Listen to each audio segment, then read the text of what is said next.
Pendant que certains membres du FLQ sont exilés ou emprisonnés, les artistes sortent de leur guitare et participent en janvier 1971 à un récital pour la libération des prisonniers politiques, poèmes et chants de la résistance. À cette époque-là, comme je te dis, moi, j'étais contre les bâillons, contre les menottes. Alors, l'histoire de poèmes et chants de la résistance, c'était tout à fait dans mon optique. On était en spectacle partout. Des fois, on allait faire une demi-heure dans une école à 5 heures le matin. On allait faire 1 heure l'après-midi dans une autre école. On allait rencontrer un groupe.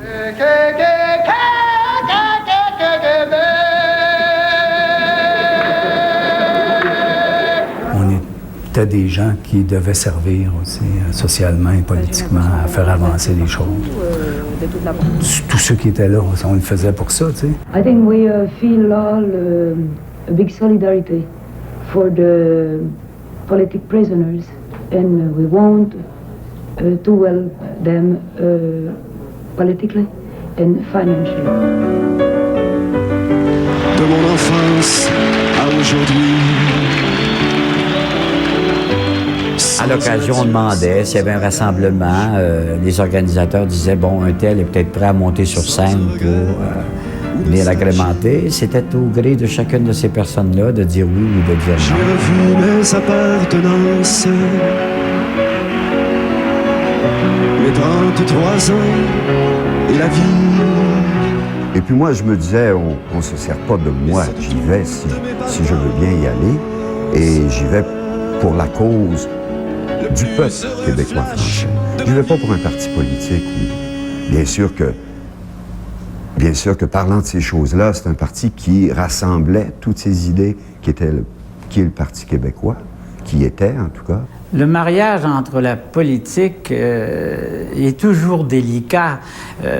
Dans les années 70, jusqu'à ce que le Parti québécois prenne le pouvoir en 76, la chanson a été intimement liée à la politique du parti de l'opposition, qui était le Parti québécois, le mouvement Souveraineté Association, autrement. Et la grande majorité des auteurs, compositeurs, interprètes québécois appuyaient ce parti, travaillaient pour ce parti. Comment ne pas vous dire d'abord toute la signification... Vouée à la célébration de la francophonie, la Super Francofête de 1974 se politise et devient, bien malgré les fédéralistes qui l'organisent, le premier grand rassemblement nationaliste québécois. Il consacrera l'échange de nos cultures. Les grands événements en plein air, on en a fait depuis des centaines, mais celui-là, c'est le père de tous les événements. Et il restera gravé dans la mémoire pour l'éternité, quoi. Il y avait déjà une effervescence, là, toute la ville de Québec était en liesse, il y avait des étrangers, il y avait des gens de partout, il y avait des ateliers, il y avait des multispectacles.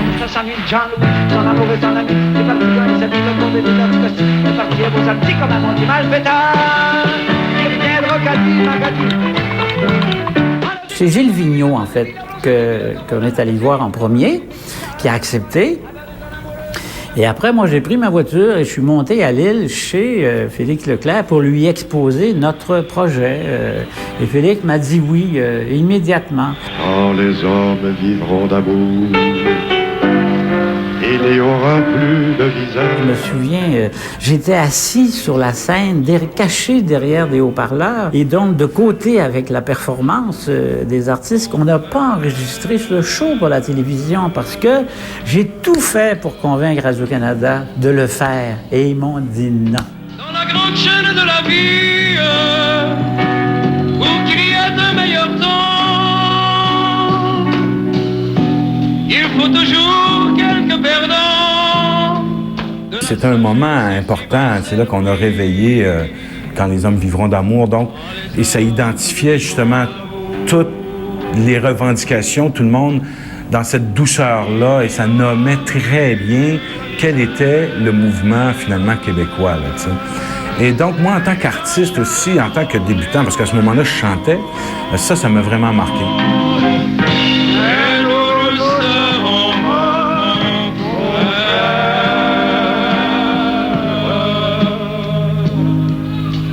75 000 personnes et qu'il y a 10 000 drapeaux québécois. Et on a l'impression qu'on le lendemain matin, on est séparés, qu'on est indépendant. C'est une marée humaine. Tu dis non, ça se peut pas. Ça peut pas être si gros que ça. Puis chaque année, ça se reproduit. C'est comme une fois par année.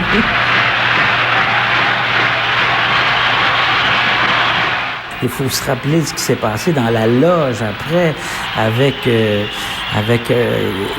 Trudeau, Bourassa, Robert surtout, qui disait des affaires mais effrayantes en traitant l'un de ça puis l'autre de ça. Là, mais vraiment, comme Charlebois est seul capable de dire des choses que je peux pas répéter parce que ça n'a pas de bon sens pour la mémoire de l'un ou pour le souvenir de l'autre. Il a dit à Pierre Elliott Trudeau, vous en tout cas, on peut dire que vous n'êtes pas un premier ministre bien ordinaire. Et le lendemain, ils avaient été invités, Félix Leclerc, Gilles Vigneault et Robert au Château Frontenac à déjeuner avec eux. Et lors de ce déjeuner-là, ils ont consulté les artistes. Ils ont demandé aux artistes ce qu'ils pensaient de certaines choses. Mais c'est la seule occasion, à ma connaissance, où ça s'est fait, de si près. La présidente. Québec fête 1975. Ces 5 jours de célébration sur le Mont-Royal font monter d'un cran la fièvre nationaliste. Au lendemain de la fête, rien ne sera plus jamais pareil. Lise Payette. Bravo!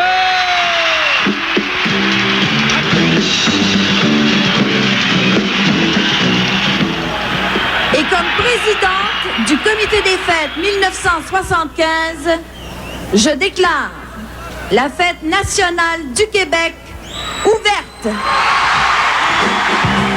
Sur le Mont-Royal en 1975, le premier spectacle s'appelait Happy Birthday.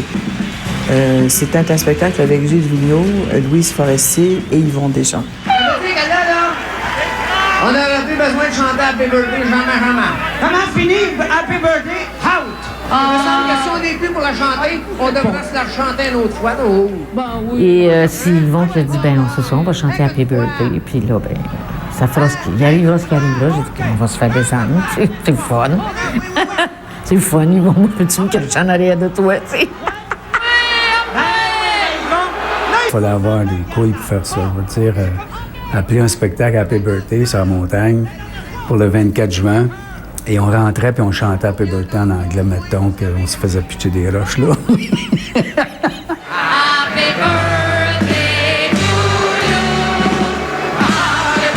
Chanter en anglais devant une clientèle comme celle-là, c'était totalement impensable. C'est comme une provocation. C'est très Yvon, ça. C'est tout à fait classique chez lui.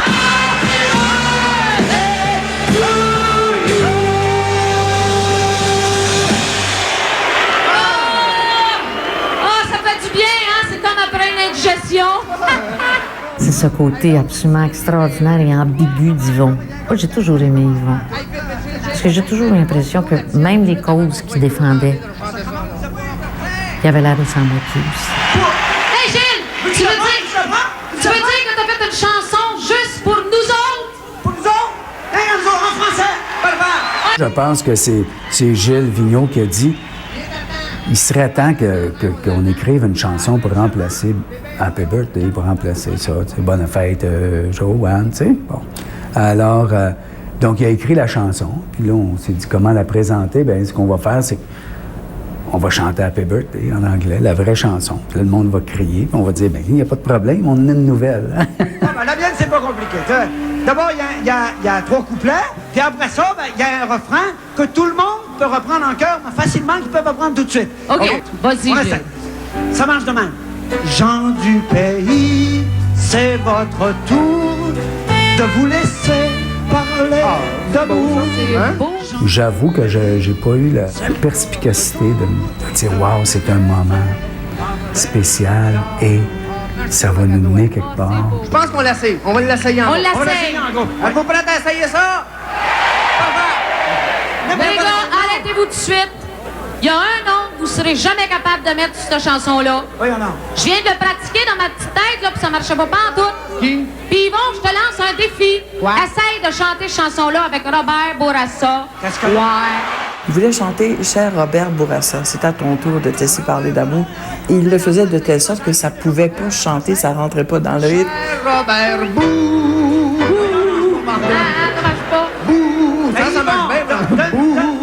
C'est des moments comme ça qui ont fait que c'est devenu politique.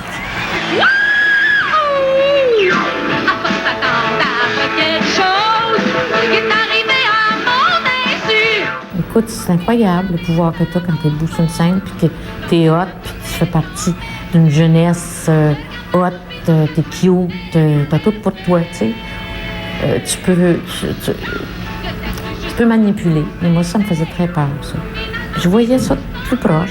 Je voyais ça, les organisations, le monde, la frénésie aussi, des fois, qui s'emparait de la foule, jusqu'à quel point c'était dangereux. L'osmose, si tu veux, entre ce qu'est la chanson et ce que sont les grands de la chanson, parce qu'il y en avait des grands de la chanson québécoise à ce moment-là qui travaillaient, on aurait dit, en même temps. Et nous, de notre côté, on n'avait pas besoin de se conjuguer. On allait à la même place. On revendiquait la même liberté.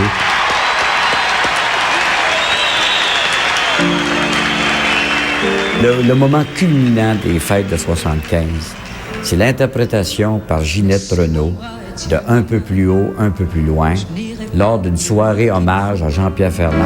Encore un pas, encore un son, une tempête et un ruisseau. Prends garde, je ne sais ta main, attends-moi là-bas, je reviens. Encore un pas, un petit pas. Je vous jure, je vous en parle aujourd'hui, 25 ans plus tard. Et j'ai encore l'émotion presque qui m'a amené presque les larmes aux yeux à ce moment-là. C'était épouvantable.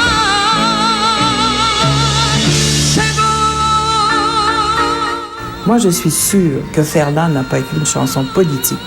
Ginette Renaud n'a pas chanté une chanson politique. Mais le public en a fait une chanson politique. Je suis arrivée sur le Mont-Royal, je n'étais pas une politicienne. J'ai quitté le Mont-Royal, je l'étais devenue. C'est sur le Mont-Royal que ça s'est passé pour moi.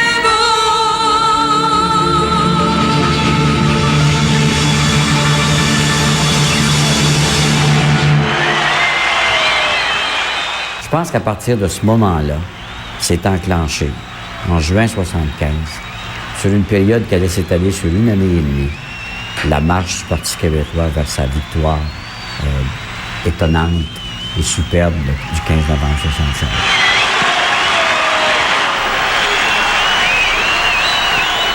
Tout le Québec est en liesse. À la même époque, les 5 grands de la chanson québécoise acceptent de chanter ensemble sur une même scène. Davantage que tout programme politique, ces troubadours des temps modernes élèvent la fierté nationale à son paroxysme. C'est votre nom de vous laisser parler d'amour. Alors, une fois 5, la même histoire, ça s'est passé à un mois ou un mois et demi d'avis seulement. Ça a été comme une commande du ministère de la Culture qui voulait célébrer à la Saint-Jean. On est à l'époque du Parti libéral, là. On était en 75. Là. C'est le Parti libéral qui commande une fois 5. C'est un peu comme s'il voulait récupérer. Je n'ai jamais trop compris, d'ailleurs. Puis ça vient qu'on s'en vient avec une gang de nationalistes, là. De Jean-Pierre Ferland, bon, pas officiellement trop nationaliste, mais quand même. Tu sais qu'il y a des gars comme des communistes et des affaires qui vont essayer de venir nous voler ça chez nous, ici. Les veillées, oui. Des chants, oui. Le boss arrive, il se met à nous parler.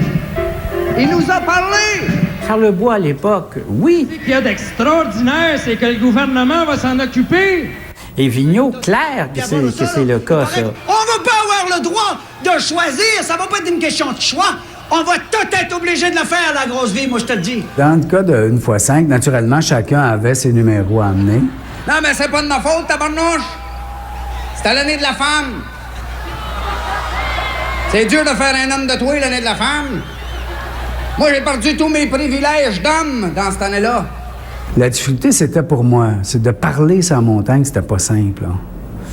Tu sais, chanter, ça va, parce que même si ça crie, tu mets la musique plus fort, puis tu chantes. Moi, je parlais, en plus, je cassais des numéros. J'avais écrit des numéros spéciaux. On s'en va sans bombe! On n'est plus capable de tenir nos promesses. C'est une indication que la société québécoise est molle, est faible. Regardez ça, que ça a l'air. C'est écrasé partout. Dans la foule, là, c'est du nationalisme à 100%. Là. Il y a des drapeaux, là, il y en a, je ne sais pas d'où ils sortent. On n'en a pas donné de drapeau au monde, nous autres. Là. Mais à chaque fin de chanson, là, c'est comme ça. Là, la foule, là, c'est pire qu'en 74 encore, parce qu'on est plus près. Là. L'élection, elle s'en vient. Là. On est à l'été, là, et ça va arriver quelques mois plus tard, en fait. Là, le public, là, c'est le Québec en marche, en fait. Quant à la censure... il faut que je dise qu'au crédit de ce gouvernement libéral, on n'a eu aucune intervention de personne quant aux directives, aux choix, au contenu, à tout ce qui n'a pas eu de texte à être approuvé. Ils nous ont donné la totale liberté.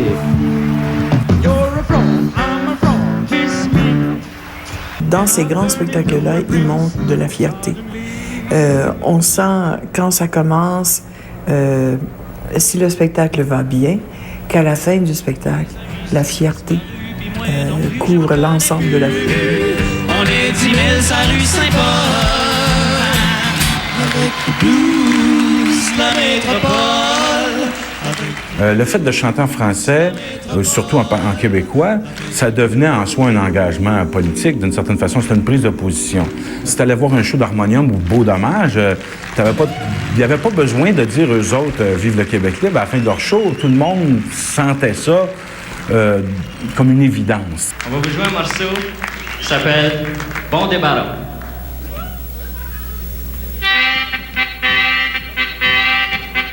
À l'époque des années 70, les gens vivaient ensemble, souvent dans les mêmes maisons, partageaient beaucoup plus tout ce qu'il y avait. Pour nous, Beau Dommage, c'est une chose qu'on n'a jamais publicisée beaucoup, mais on était une sorte de petite coopérative. Tous les revenus qui provenaient de Beau Dommage étaient séparés en 5 ou 6 parts égales avec nos gérants, sans se casser la tête à savoir qui avait fait quoi. Ce qui fait que habité par cette mentalité-là, même pas conscient qu'on était dans une époque collective. Pour nous, la vie était comme ça, c'est le même qu'on vivait, c'était ça nos valeurs. Quand des gens nous tendaient la main en disant « Veux-tu venir chanter ?» pour une cause qui nous apparaissait juste, on faisait pas des très, très longs meetings à se demander est-ce qu'on va y aller ou non. C'était comme « Ben oui, tout naturellement, on y allait. » OK, nous v'là, et la fête continue.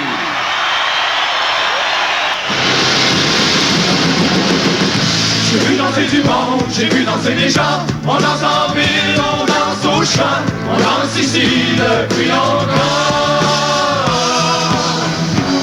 Ça, c'est l'été. C'est à la Saint-Jean-Baptiste, donc l'année avant que le PQ prenne le pouvoir. Tu as l'impression que tu fais partie d'un courant qui va peut-être changer les choses. Là. Tout le monde force dans la même direction. Là. Toi, t'es une petite goutte d'eau là-dedans, là, mais tu sens que ça brasse, tu sens qu'il va se passer des choses. C'est très, très stimulant. Chanter ben trop souvent à genoux. On finira par chanter debout. Comme tous ces gens-là faisaient constamment des spectacles ensemble, on était habitués à vivre ensemble. C'était aussi l'époque, beaucoup de ces gens-là vivaient en commune. Écoute, dans la même maison, en 75, on a vécu pendant des mois Serge Fiori d'Harmonium, Richard Séguin puis Michel Rivard. Ils restaient dans la même maison de campagne dans le canton de l'Est. Je pense pas que ça arriverait aujourd'hui, cette communauté-là. Là.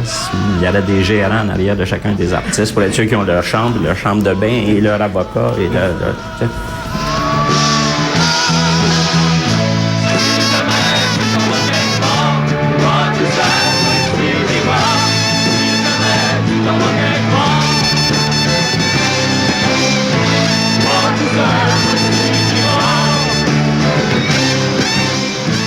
En général, bon, ça a peut-être un peu changé, mais les artistes, par définition, ont toujours été nationalistes. En fait, pour la plupart, bon, il y en avait un petit clan là, qui était fédéraliste, là, mais surtout à l'époque. De toute façon, toute la société l'était, et c'était super cool de l'être. Je parle pas de ce qui se passait quand on allait voter pour un référendum, ça c'est plus tard, mais je pense qu'il l'était naturellement, par affinité, parce que c'était la mode et tout ça. À tout le pays, pouvoir de racines et nous rappeler, le pays c'est nous, envers Québec, le pays c'est nous, ce qui nous loue. Ce qui était le plus difficile, c'est de réunir des artistes pour la fête du 1er juillet. Bien plus difficile, là, t'en trouvais peut-être, je sais pas, j'ai jamais participé ni à ces fêtes-là, ni à l'organisation, mais la rumeur était... Ils cherchaient pendant des mois, puis ils payaient des sommes fabuleuses pour convaincre 3-4 artistes de venir chanter quelques chansons pour la fête du 1er juillet, tandis que le Québec artistique au complet participait gratuitement à n'importe quelle fête qui endossait la cause nationale.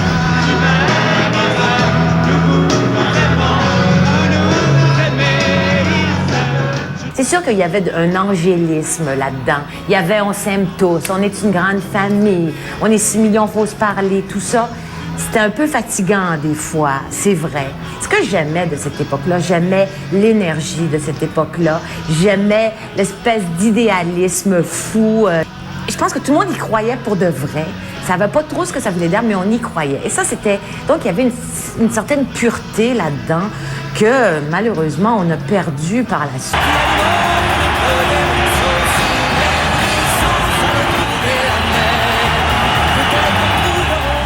Je me souviens, moi, de Ralliement, ou une chanson comme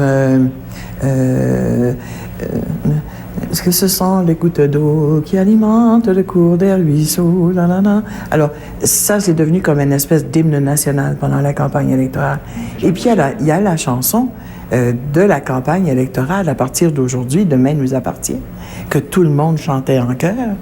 À partir d'aujourd'hui, demain nous appartient, à partir d'aujourd'hui, si seulement on y tient. Ah, vous voyez, ça a l'air d'une chanson de bonne sœur, mais ça marchait très fort. Et pour le reste, bon, toutes les chansons de Vigneault, chaque fois qu'on pouvait mettre la main sur quelqu'un comme ça, c'était magnifique. Le temps qu'on a pris pour dire je t'aime, c'est le seul qui reste au bout de nos jours. Les vœux que l'on fait, les fleurs que l'on sème, chacun les récolte en soi-même. Au beau jardin du temps qui court, gens du pays. Il n'y a pas eu de pression. Je pense que c'est un mouvement normal.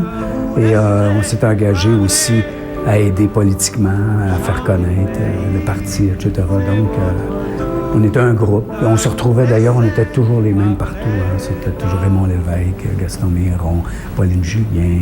Tu sais, toujours le même monde qui brassait.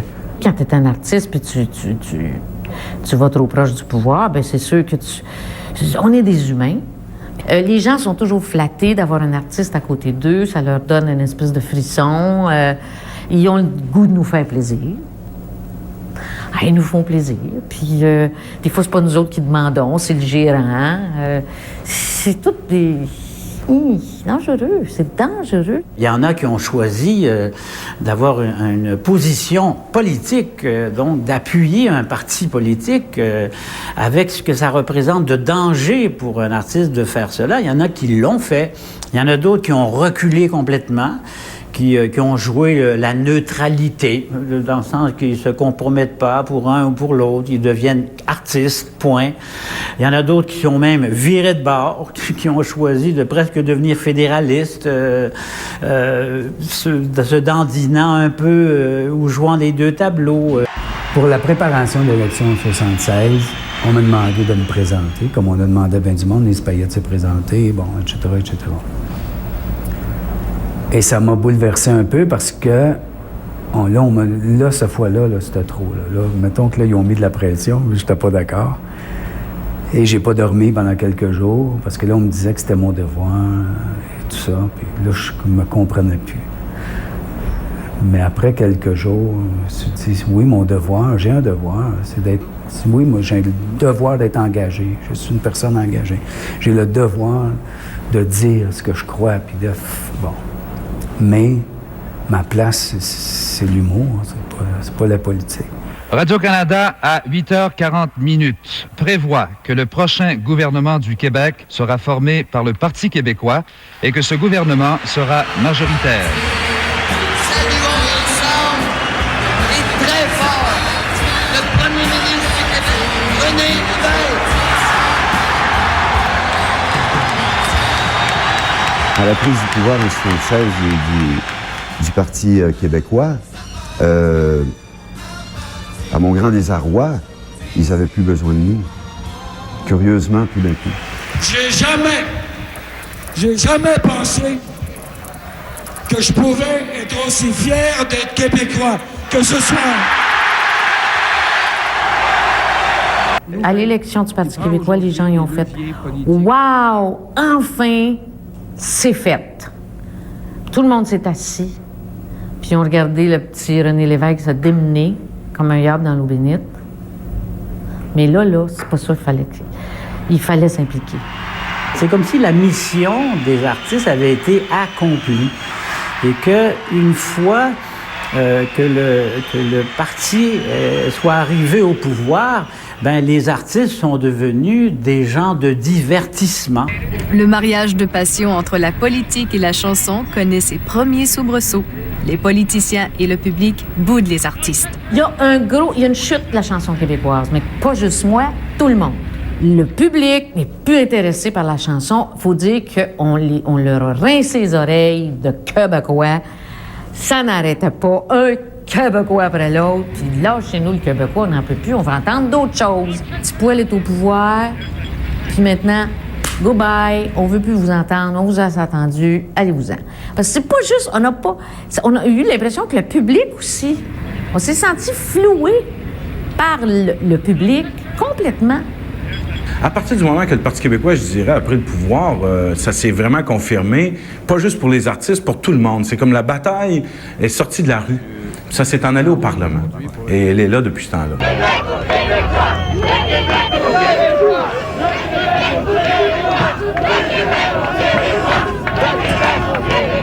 Alors, quand moi, je suis arrivé, le Parti québécois, c'était déjà les patrons, si tu veux, c'était déjà l'autorité, c'était déjà le pouvoir en place. Fait que moi, j'avais une vision très critique vis-à-vis ça. Tombe cette bâtisse-là, mais tombe ce pays-là. On n'est pas maître dans nos maisons, car vous y êtes. En 80, en fait, je votais oui en étant à peu près certain que ça passerait pas, et avec beaucoup de scepticisme aussi pour le Parti québécois. Il y avait de l'air d'avoir peur eux-mêmes, alors, tu sais, c'était pas très encourageant pour le monde, tu sais. Ça, on a senti vraiment un désenchantement, là, après, assez net. Ça a pris après ça le référendum là, pour remobiliser tout ce monde-là, puis même il y en a qui étaient plus mobilisables. Pour le référendum de 80, on m'avait demandé, M. Lévesque avait demandé que je sois le premier à me prononcer chez les artistes, c'est-à-dire que oui, j'étais pour le oui, etc., de faire partie du comité, et bon. Et je l'ai fait et j'y croyais. Je suis allé à 2-3 conférences de presse, des choses de même, là, mais pas... je me rappelle pas que j'ai travaillé bien fort là-dessus. Je crois pas que le contact ait eu à se refaire. Il n'avait pas été brisé entre 76 et 80. Et quand m'arrivait l'événement que tout le monde attendait, la grande question, je ne pense pas que les artistes qui avaient milité pour que le Parti québécois devienne le gouvernement, donc aient l'occasion de poser cette question-là, se sont fait tirer l'oreille pour reprendre du service. Il y a eu de l'over-exposure de notre gang, tu sais, je veux dire, ça a été, là, vas-y, puis vas-y, puis on a été aussi plus ou moins intelligents. Il y en a qui sont mieux protégés que d'autres dans ça, mais même à ça, je pense que tu vas beau vouloir te protéger. Comme je te dis, on était tous plus ou moins assimilés à la cause. Tu fais partie de cette époque-là, bien, c'est ça que tu veux dire, puis c'est ça que ça...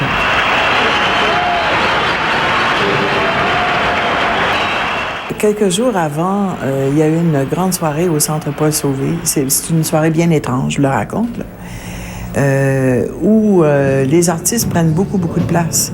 Ils se sont succédés sur scène pendant longtemps avant que les politiciens arrivent. J'en connais d'autres qui vivent à l'Est, qui feraient mieux de lâcher du lest. Jacques Parizeau et moi, on n'a pas fait la campagne électorale à Montréal, on l'a faite en région.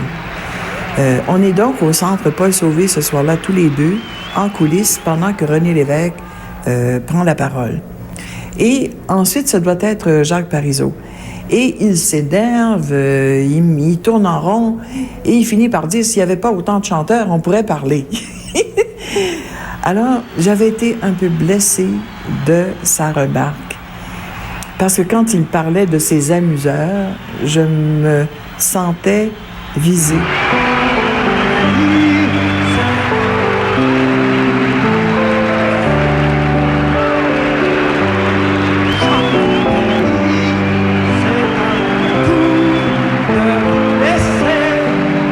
Ça faisait 1 an ou 2 que je chantais que le moral des troupes baissait. Et dans la musique aussi, il y avait une invasion de plus en plus marquée de disco, de musique américaine, médiocre en plus, qui gagnait de plus en plus la faveur des gens. C'était eux autres, si on parle de musique et de politique mélangées ensemble, regarde qu'est-ce qu'ils vendent chez le disquaire la semaine avant un vote. Des fois, ça peut te donner une indication de comment les gens vont voter. À 7h55 minutes. La tendance des résultats recueillis depuis quelques minutes par Radio-Canada laisse voir que l'option du non l'emportera. Je répète, la tendance des résultats recueillis depuis... Une des raisons pour lesquelles moi j'ai quitté l'endroit, parce qu'on m'avait convoqué, et dans l'hypothèse d'une victoire du oui, j'aurais été une des 5 personnes qui se serait adressée à la foule. Mais comme je voyais bien que le résultat n'était pas celui que j'espérais, j'ai dit, bon, j'ai plus affaire ici. Et dans la petite salle, le petit cochon où on nous avait fait attendre, que Bernard de Rome annonce que si la tendance se maintient, je côtoyais le grand Jean Duceppe. Jean Duceppe qui était comme un papa pour tout le monde, des souverainistes de mon âge à l'époque. Et Jean Duceppe pleurait à chaudes larmes. Parce qu'il avait comme la conviction, je pense qu'il lui apparaissait aux yeux, qu'il ne verrait pas ce jour qu'il souhaitait tant. Et moi, je trouvais, de voir pleurer Jean Duceppe, c'était un spectacle insupportable. C'est un moment difficile sur scène. On voit les gens qui pleurent, qui se tiennent par le cou, qui s'encouragent. C'est triste. Et René Lévesque, dans ce génie très particulier qu'il avait, trouve les mots qu'il faut dire, calme tout le monde. Si je vous ai bien compris, vous êtes en train de dire à la prochaine fois. Et il va chanter, mais c'est pas quelqu'un pour qui c'est facile de chanter. Et on sent qu'il voudrait qu'on l'aide, il sollicite la salle. C'est politique aussi, parce que Lévesque, ce soir-là, a voulu désamorcer ce qui aurait pu être très violent en sortant de l'intérieur du centre Paul Sauvé. Il a voulu que les gens s'en aillent en chantant.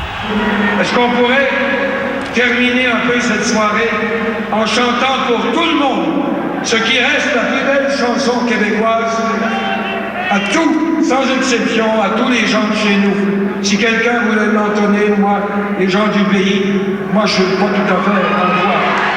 Finalement, je fais un pas en avant pour aller l'aider et il commence. Gens du pays. Allez! C'est votre tour. Moi, j'écoutais ça, puis je me disais, où prend-il le courage présentement pour chanter et demander aux gens de chanter? Et quel beau message il est en train de nous dire. À la prochaine! C'est peut-être un hommage à la chanson québécoise que ces 10 années de cohabitation entre le mouvement souverainiste et la chanson québécoise se termine le soir de la défaite référendaire par René Lévesque qui chante. Je pense que ça nommait bien, dans la défaite, sans rancune, ça nommait l'amour de la vie et de l'autre et tout ça. C'est peut-être un des plus beaux gestes politiques et poétiques qui ont été faites, certainement. Chant du pays, c'est votre tour. Moi, en tant qu'artiste, je faisais un spectacle. Je chantais pas pour une cause. Je chantais pour des gens. De vous laisser parler.